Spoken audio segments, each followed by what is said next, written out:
ချင်းညီကိုများအားလုံးပဲမင်္ဂလာပါဘလုံးဝတွေကိုနေ့စဉ်မပြတ်သုံးသပ်ရွေးချက်ပေးနေတဲ့ကျွန်တော်တို့ရဲ့ Virtual YouTube Channel မှာကြိုဆိုလိုက်ပါညကရွေးချက်မှုမှာလည်းညီကိုတို့အဆင်ပြေကြမယ်ထင်ပါတယ်အခုတော့3ရက်ဆက်အပေါင်းများရွေးချက်ပေးတဲ့အတွက်ညီကိုတို့နဲ့ထပ်တူပြောရှင်ပြီးပါဒီနေ့ဖေဖော်ဝါရီ9ရက်ဒီနေ့ညမှာတော့လာလီဂါစီးရီးရဲ့လက်ကျန်3ပွဲကစားဖို့ကြံရှိနေပါတယ်ထိုပွဲစဉ်3ပွဲကိုနီက3ရက်လည်းဖြစ်အောင်ညီကိုတို့အတွက်စူးစမ်းပြီးသုံးသပ်ရွေးချက်ပေးပါရွေးချက်မှုမဆိုင်တဲ့ channel ကို like and subscribe နဲ့ပြီးအားပေးကြလို့ရပါတယ်အားပေးတဲ့သူတို့ချင်းစီကိုလည်းအထူးကျေးဇူးတင်ပါတယ်အခုသုံးသပ်ပေးတဲ့ဗီဒီယိုတွေကိုဖုန်းလုံးနဲ့အစားဆုံးပြောရဖြစ်တဲ့အတွက်ဗီဒီယိုအတဲ့အပိုင်း audio ပိုင်းတွေမှာလိုရချက်တော့များပေမဲ့ညီကိုတို့ပေါင်းရဖို့စိတ်ကူတွေနဲ့ဗီဒီယိုတွေကိုစူးစမ်းပြီး free တွေပေးခြင်းဖြစ်ပါတယ်အခြားမှန်မှာပြန်ပြီးဝင်ကြွေးတွေပေးစရာမလိုပါဘူး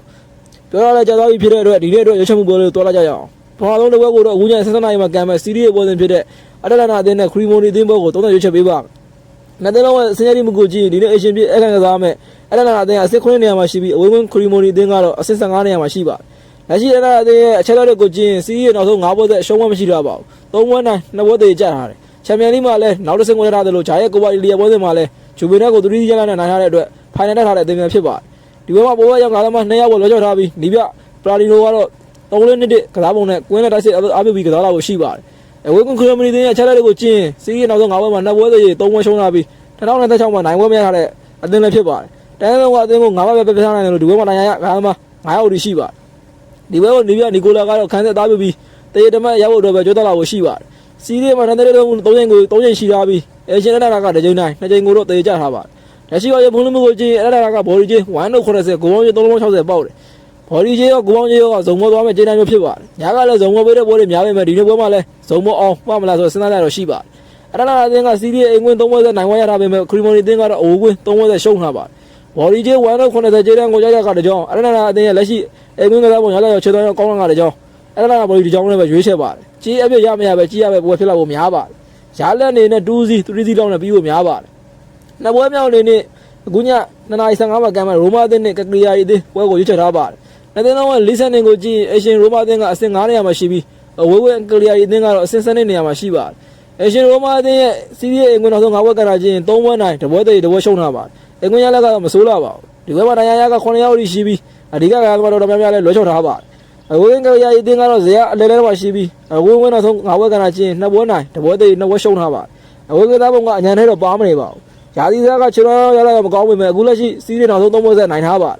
်ဒီဘက်မှာတရားရ9ယောက်တည်းရှိပါတယ်နှစ်သင်းထဲတဲ့နောက်ဆုံး9ချိန်ကိုကြည့်အေရှင်ရိုမာက3ချိန်နိုင်1ချိန်သေးကြပြီးကျန်တဲ့ချိန်ကိုတော့ကယ်ရီယာအသင်းကနိုင်ထားပါတယ်လက်ရှိရဲ့ဘုံလူမှုကိုကြည့်ရိုမာကဘော်ဒီချင်း1.60ပြဂိုးပေါင်းချင်း2.80ပေါက်အေရှင်ရိုမာအသင်းတို့အဆင့်6ကကိုမိုအသင်းကိုရမဲ့ပုံပြနိုင်ရတဲ့ဒီဘက်ကအေးပါပေမဲ့တရားရကများနေပါတယ်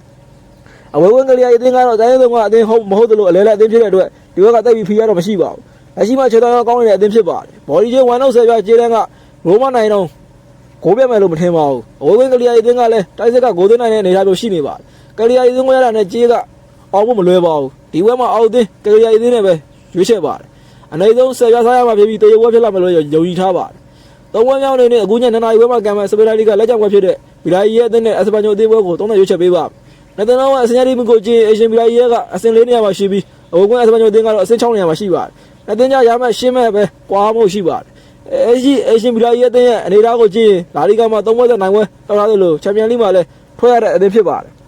ပထမရာသီပွဲပြီးတဲ့အချိန်မှာဇယားမှာအဆင့်3နေရာအထိဝင်ထားပေမဲ့အရှိမရှုံးပွဲဆက်တဲ့ကြုံနေရတဲ့အတွက်အဆင့်4နေရာဆင်းပေးရခြင်းဖြစ်ပါတယ်ပွဲကြတဲ့ပွဲတော့ကစားဖို့ရှိနေပါတယ်ဒီပွဲမှာလည်းနီးပြမာစီလီနိုတို့အတွက်ကစားသမားတရားရတွေများနေတဲ့အတွက်ပွဲကခက်ခဲနိုင်ပါတယ်အတမန်ကျော်အသင်းကလည်းအရင်ကဝိုင်းလူတန်းဝင်ဖို့နေတဲ့တော့တိုင်းရအောင်ကြိုးစားရတဲ့အသင်းဖြစ်ပေမဲ့ဒီပွဲမှာတော့ဥရောပတနင်္လာတော့ဝင်လို့ရတဲ့အခြေအနေမျိုးရှိနေပါတယ်ရာသီစားကရှင်းကောင်းဝင်မဲ့အခုလက်ရှိမှာတော့စပယ်လာလီက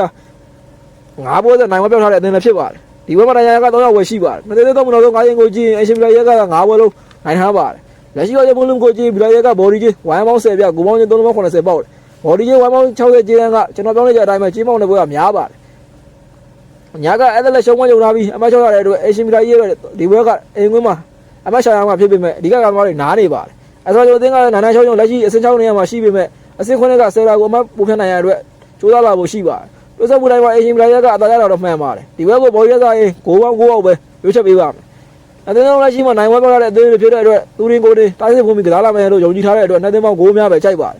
်ရလက်အနေနဲ့2-2နဲ့ပြီးလို့များပါတယ်ဒီနေ့ရွေးချက်ပေးမှု3ပွဲကိုညီကိုတို့အနေနဲ့အကြိုက်တူရွေးချက်ပြီးစောကစားနိုင်ပါတယ်ကိုမန်းမှာလည်းမိမိအမြင်ကိုလည်းရေးခဲ့လို့ရပါတယ်အခုညလည်းညီကိုတို့ထပ်ပြီးအပေါင်းခဲ့ကြပါသေးဗျာ